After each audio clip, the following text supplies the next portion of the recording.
કચ્છ યુનિવર્સિટીની હોસ્ટેલમાં વિદ્યાર્થીઓને મળતી પાયાની સુવિધાઓના અભાવને લઈને આજે કચ્છ જિલ્લા એનએસયુઆઈ દ્વારા યુનિવર્સિટી કેમ્પસ ખાતે અનોખું વિરોધ પ્રદર્શન કરવામાં આવ્યું હતું।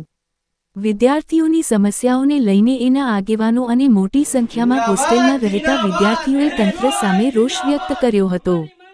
વિદ્યાર્થીઓનો આક્ષેપ છે કે હોસ્ટેલમાં છેલ્લા ઘણા સમયથી પીવાના પાણીની ગંભીર સમસ્યા છે। સાથે જ સફાઈની યોગ્ય વ્યવસ્થા ન હોવાથી ગંદકીનું સામ્રાજ્ય જોવા મળે છે, જેના કારણે વિદ્યાર્થીઓના સ્વાસ્થ્ય પર પણ પ્રતિકૂળ અસર થઈ રહી છે। અનેક વખત રજૂઆત છતાં સમસ્યાનો ઉકેલ ન આવતા આજે વિરોધનો માર્ગ અપનાવવામાં આવ્યો હતો। કચ્છ જિલ્લાના પ્રમુખ ઋષિરાજસિંહ જાડેજાએ જણાવ્યું હતું કે યુનિવર્સિટી કરોડો રૂપિયાના ખર્ચે નવા ભવનોનું નિર્માણ કરે છે, પરંતુ હોસ્ટેલમાં રહેતા વિદ્યાર્થીઓને મૂળભૂત સુવિધાઓ પણ ઉપલબ્ધ કરાવી શકતી નથી।